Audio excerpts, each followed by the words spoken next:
Hello दोस्तों, भारत के महान गणितज्ञ श्रीनिवास रामानुजन ने गणित में कई ऐसे फार्मूले दिए जिनकी वजह से उन्हें संख्या का जादूगर भी कहा जाता है। और अपनी प्रतिभा और मौलिक तर्क शक्ति से उन्होंने गणित में कई महान खोजें की।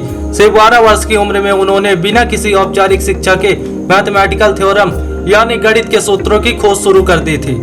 उन्होंने अपने 32 वर्ष के छोटे से जीवन में गणित के करीब 3900 सिद्धांत बनाए, जिससे गणित के सवाल हल किए जाते हैं। इन्हें शुद्ध गणित की भाषा में आइडेंटिटीज और इक्वेशन कहा जाता है। इनमें से कई सिद्धांत रिजल्ट तो नहीं देते थे, पर उनके प्रोसेस पर अभी भी रिसर्च जारी है। रामानुजन के विचारों की श्रेष्ठता यही थी कि वो अपने वक्त से बहुत आगे की सोचते थे।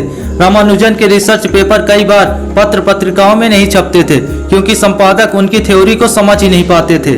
पर बाद में उन्हीं सिद्धांतों से मैथ, फिजिक्स और एस्ट्रोनॉमी की बड़ी बड़ी समस्याएं सुलझाई गई।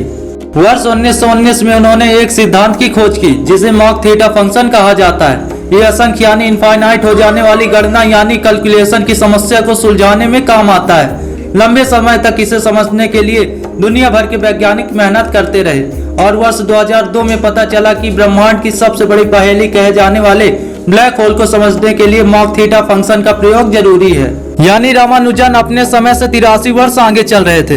अब इस फंक्शन का इस्तेमाल ऐसी चीज की गणना के लिए भी किया जा रहा है जिसका ग्रोथ पैटर्न समझ में ना आ रहा हो। जैसे कैंसर हो जाने पर शरीर की कोशिकाएं की वृद्धि रैंडम होती है, यानी पता नहीं चलता कि कैंसर किस तरह से फैल रहा है। ऐसे में इसका इलाज बहुत कठिन हो जाता है। अब रामानुजन की फार्मूले की मदद से तय किया जाता है कि कैंसर के मरीजों को कब और कितनी दवाई दी जाए। अब आपको रामानुजन की महानता साबित करने वाली एक घटना बताते हैं। रामानुजन ने वर्ष 1913 में मशहूर ब्रिटिश गणितज्ञ प्रोफेसर G.H. हार्डी को एक चिट्ठी लिखी थी। इसके बाद रामानुजन को कैम्ब्रिज यूनिवर्सिटी जाने का मौका मिला। प्रोफेसर हार्डी के मुताबिक गणित के जिन सूत्रों को सुलझाने में बड़े गणितज्ञों को 5 से 6 घंटे का समय लगता था, उसे सिद्ध करने के लिए रामानुजन सोचने का वक्त भी नहीं लेते थे। यानी जब तक उनके सामने सवाल लिखा जाता तब तक वो उसका जवाब देना शुरू कर देते थे।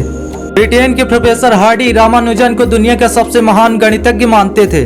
कहा जाता है कि उन्होंने दुनिया के प्रतिभावान व्यक्तियों को 100 नंबर के पैमाने पर आंका था।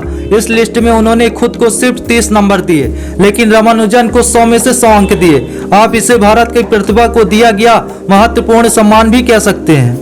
उनका पूरा नाम श्रीनिवास अयंगर रामानुजन था। रामानुजन का जन्म 22 दिसंबर 1887 को तमिलनाडु के ईरोड जिले में हुआ था। उनके जन्मदिन के दिन 22 दिसंबर को राष्ट्रीय विज्ञान दिवस मनाया जाता है। उन्होंने स्कूल की पढ़ाई तमिलनाडु में की और कॉलेज की पढ़ाई कैम्ब्रिज यूनिवर्सिटी लंदन से की। अगर आपको ये वीडियो अच्छी लगी हो तो लाइक, कमेंट और शेयर के साथ साथ सब्सक्राइब भी कर लीजिए।